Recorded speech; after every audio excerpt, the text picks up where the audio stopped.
श्री विशाखा सखी के अवतार।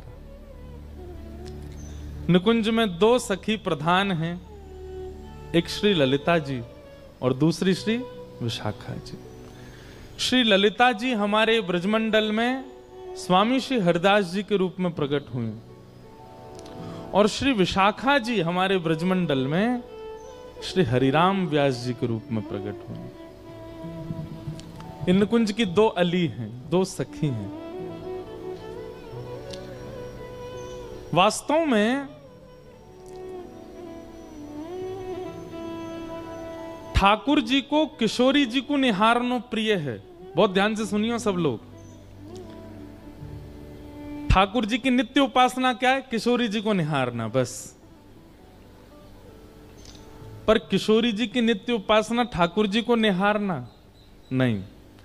चाहती तो हैं, चाहती तो नित्य ठाकुर जी को निहारना है, पर ठाकुर जी इतने व्यस्त हैं कि किशोरी जी भी थोड़ा संकोच करती हैं। और दूसरी बात, दूसरा कारण हमारे ब्रज का आ जाता है कि किशोरी जी चाहती तो ठाकुर जी को निहारना है, लेकिन कहीं ठाकुर जी ज्यादा फूल नहीं जाएं, ज्यादा कहीं इतरान नहीं लग जाएं, इसलिए जानबूझ के निहारती नहीं है। ठाकुर जी हमारे कैसे हैं? नेक अगर किशोरी जी बड़ाई कर दें तो ठाकुर जी फूले नहीं समा में। नेक अगर ज्यादा निहारन लग जाए तो ठाकुर जी स्वयं ही काजर लेके हमें अपनी बिंदी लगा ले, मुझे नजर लग जाएगी आपकी।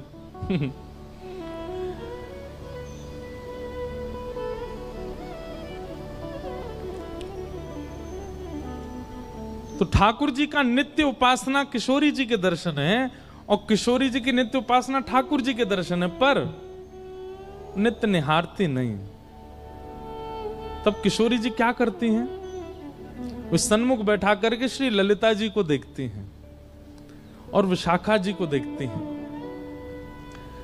ललिता और विशाखा जो हैं, ये किशोरी और ठाकुर जी के ही रूप की परछाई से उनके सामने लीलाएं करती रहती हैं। जैसे जब जब श्याम सुंदर की याद आती है तब तब ललिता विशाखा लीला करती हैं और लीला करके किशोरी जी को दिखाती हैं। ललिता जी श्री किशोरी जी बनती हैं और विशाखा जी श्री श्याम सुंदर बनती हैं, और ये दोनों लीला करके दिखाती हैं। उसी से किशोरी जी का मन प्रसन्न होता है। तो ऐसा कह दें तो कोई अतिशयोक्ति नहीं कि ठाकुर जी की उपासना किशोरी जी का दर्शन और किशोरी जी की उपासना ललिता विशाखा का दर्शन। वो नित्य निहारती हैं दोनों को। कितनी बड़ी सौभाग्यवती हैं कि अपलक नेत्रों से किशोरी जी निहारती हैं उनको। ललिता जी का तो प्रादुर्भाव ही किशोरी जी के प्रतिबिंब से हुआ। ऐसी कथा आती है कि एक बार निकुंज में ठाकुर जी बोले, हे श्यामाजू चलो आपको श्रृंगार मैं करूंगा। और जब जब किशोरी जी को श्रृंगार ठाकुर जी ने किया है तब तब किशोरी जी को अपनो ही रूप भायो है। जैसे हर किसी को अपने आप को श्रृंगार के बाद देखने की इच्छा होती है, हम कैसे लग रहे हैं। अन्य दिन तो सखियां तैयार करती हैं, कभी कीर्ति मैया श्रृंगार करती हैं, कभी श्री जी स्वयं भी श्रृंगार करती हैं, परंतु अन्य दिन तो किशोरी जी स्वयं को श्रृंगार करके प्रतिबिंब में देखती हैं, दर्पण में देखती हैं और फिर आगे लीला में चली जाती हैं। पर जिस दिन ठाकुर जी श्रृंगार करके जाते हैं किशोरी जी का, किशोरी जी प्रतिबिंब के सामने ही बैठी रहती हैं, स्वयं को ही निहारती हैं। आज ठाकुर जी ने किशोरी जी का श्रृंगार किया, पत्रावली पधराई, आंखन में काजर लगायो, सुंदर निज कर गूथ सुमन के गजरा, ये अपने ही हाथ पहरावत है। तू है सखी बड़ भाग बड़ी, नंदलाल तेरे घर आवत है।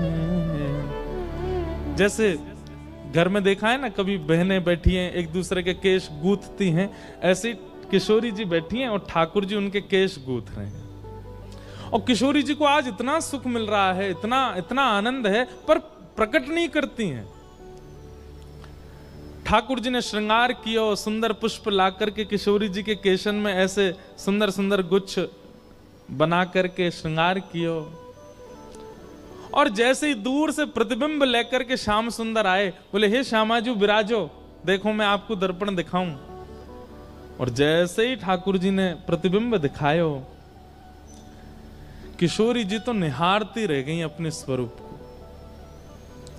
अब ठाकुर जी जैसे ही दर्पण दूर करें, किशोरी जी के नहीं या कुछ सामने ही रहने दो, यहीं स्थिर कर दो। ठाकुर जी कह रहे हैं वाह, अपने रूप को निहार रही हो? बोले अपने रूप को ना निहार रही, या रूप में चढ़े भये श्रृंगार को निहार रही हूं, और वो श्रृंगार कैसे कियोगे वो चिंतन कर रही हूं। अब तो इतना सुंदर लग रहा है किशोरी जी को अपना स्वरूप की वो ठाकुर जी को भी कह रही है ना कि दूर बैठो, मुंह देखन दो। ठाकुर जी कभी पर्दा डाल दें, कभी दर्पण हिला दें, किशोरी जी नाराज है, बोले याकू मत छेड़ो, मेरे सामने ही रहने दो। अब तो किशोरी जी कुंज में भी जा रही हैं तो वहां पर भी ऐसे ऐसे दर्पण लगाएं कि जहां किशोरी जी नजर घुमाएं अपनो ही प्रतिबिंब देख रही हैं। ठाकुर जी बोले इतनो प्रिय लगो आपको मेरे द्वारा कियो गयो श्रृंगार, क्यों ना या श्रृंगार के स्वरूप को स्तब्ध स्थिर कर दियो जाए। और तभी किशोरी जी अपनी स्वरूप को देख करके बोली हे ललिते। और जैसे ही अपने स्वरूप को ललिते कहो है तो किशोरी जी को जो प्रतिबिंब है वो प्रतिबिंब ही श्री ललिता जी के रूप में प्रकट है गया। श्री ललिता अली, ललिता सखी आ गए। तो सोचो, जब जब किशोरी जी विरह में हो, वैसे तो विरह होवे ना आए, सखी है ना दें, लेकिन फिर भी जब भी कभी वियोग होवे, जब भी कभी याद आवे, श्री ललिता जी को देख लें किशोरी जी। ऐसी ये दो सखी हैं ललिता और विशाखा। उनमें श्री विशाखा जी के जो अवतार हुए हमारी पृथ्वी पर, जिनका नाम है हरिराम व्यास।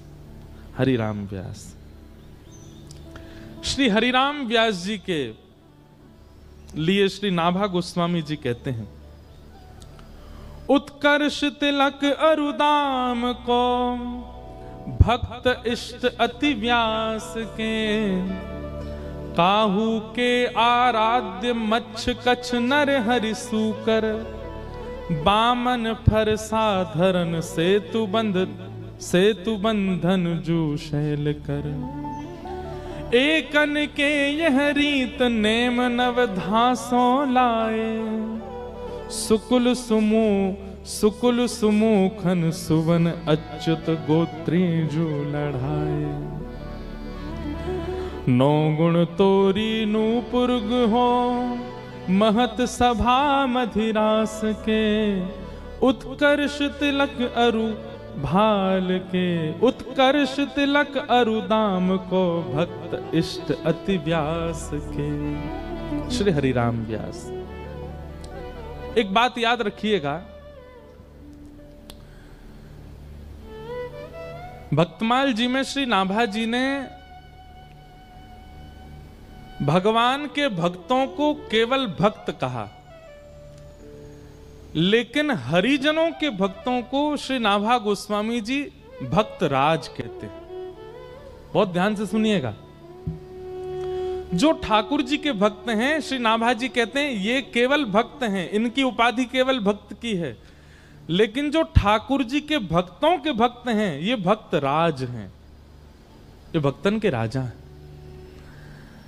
आप लोग अपने घर में प्रिया प्रियतम की सेवा करते हैं, लड्डू गोपाल की सेवा करते हैं, किशोरी जी की सेवा करते हैं, आप केवल भक्त हो, और उनकी सेवा से ऊपर आपके लिए कुछ भी नहीं है तो आप भक्त हो। लेकिन अमृतसर में कोई ब्रजवासी आ जाए और आप मचल जाओ, आपके नेत्र तड़पने लग जाएं, आपको हृदय व्याकुल हो जाए, आपके मन में इच्छा हो कि बस कैसे हम जामे जाके उनके दर्शन कर आए, नए कुंते मिले आए, उनको अपने हाथ की कछु बनी सामग्री पवाए, उनके बैठ के दो वचन सुनियाए। ठाकुर जी से भी अति प्रेम यदि हरिजनों से है तो श्री नाभा जी आपको भक्त राज कहेंगे, ये भक्तन के राजा। और एक बात हम आपसे स्पष्ट कह दें, ठाकुर जी से प्रेम करना सहज है, पर हरिजनों के प्रति प्रेम होना ये सबसे कठिन है। हरिजनों से प्रीति नहीं हो पाती। हरिजनों के प्रति वैसा प्रेम नहीं हो सकता। और वाकई लैया भी अगर आपको प्रयास करना हो, देखो एक बात हमारी बात बहुत ध्यान से सुनिएगा। एक तो सामने कैमरा वाले भैया ने बैठ जाओ, अगर तुम्हारा कैमरा स्थिर है गो तो हमें देखे ही ना रहे बेचारे। जय हो। तो ठाकुर जी की सेवा बहुत सरल है।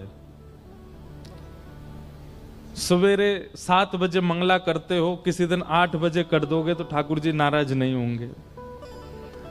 और काऊ दिना 5 बजे ही कर दोगे तो भी ठाकुर जी नाराज नहीं होंगे।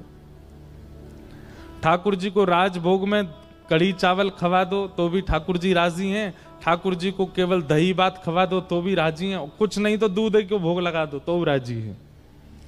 रात में शयन के समय ठाकुर जी को भोग लगाओ तो राजी, नहीं भोग लगाओ दूध धरा के, नहीं तो चना चनौरी मिश्री लगा दो तो भी राजी। सुबह दो सेज पे तो राजी, नहीं सुबह भूल गए ठाकुर जी बैठे हैं खुद सो गए तो भी बेचारे राजी, कुछ नहीं कहेंगे। ठाकुर जी की सेवा तो बहुत सरल है, बहुत सहज है, उसमें तो आपको परिश्रम करना ही नहीं पड़ता है। पर हरिजनों की सेवा, हरिजनों की सेवा तो कठिन है। अगर किसी भक्त को आपने प्रसाद के नाम पर केवल दूध भोग दे दिया, चना चनौरी धर दिए सामने, तो महाराज भ्रगुटी टेढ़ी करके देखोगे जी का पवार हो भैया, या के काजे लेके आया तू हमें अपने घर। वो तो टोक भी देगा, वो तो रोक भी देगा, वो तो नाराज भी हो जाएगा। सीधी बात, ठाकुर जी के सेवा में चीटिंग चल जाएगी पर भक्त की सेवा में नहीं चलेगी। वो तो तुरंत आपको डांट देगा। ऐसा समझ लीजिए कि भगवत सेवा बिना सीसीटीवी कैमरा के की गई चोरी है, लेकिन भक्त सेवा वो तो चारों तरफ कैमरा लग रहे हैं, फिर आप क्या कर रहे हो, एक एक गतिविधि। ए भाई प्रणाम ऐसे नहीं करते हैं, चलते ऐसे नहीं है, एक हाथ से नहीं करते हैं, ऐसे बैठते नहीं है, ऐसे खड़े रहो, ऐसे बोलो, ये शब्द नहीं बोलना चाहिए, ऐसे नहीं घूमना चाहिए। भक्त तो आपको टोकेगा, ठाकुर जी टोकते थोड़े हैं। ठाकुर जी ने तो मुंह बंद कर रखो कलयुग में कि मैं टोकूंगा ही नहीं। तो भगवत सेवा बड़ी बात नहीं है, भक्त सेवा। और श्री हरिराम व्यास जी के लिए क्या कहा गया, उत्कर्ष तिलक अरुदाम को भक्त इष्ट अति व्यास के।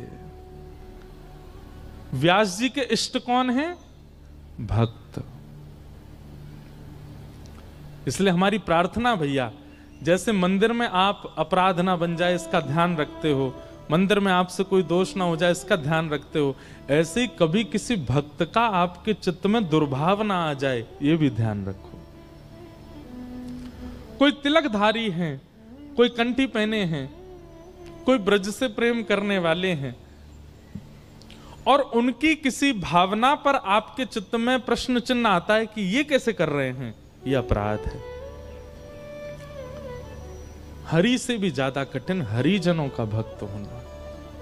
और हरिजनन के प्रति यदि भक्ति चाहिए हो, राधा रमण जी खूब अच्छे लगते हैं, राधा वल्लभ जी खूब बढ़िया लगते हैं, बिहारी जी में खूब निष्ठा, वृंदावन में खूब निष्ठा, परिक्रमा में खूब निष्ठा, यमुना जी में खूब निष्ठा, लेकिन ब्रज के ब्रजवासियों में और ब्रज के संतों में आपकी निष्ठा नहीं हो रही हो, तो जाओ वृंदावन के गोपेश्वर और जाके गोपेश्वर महादेव को प्रणाम करो और गोपेश्वर महादेव से प्रार्थना करो,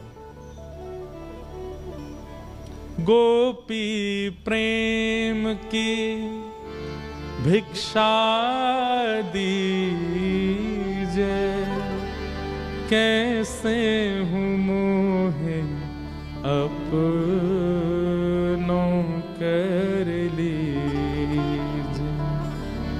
गोपी प्रेम की भिक्षा दीजिए,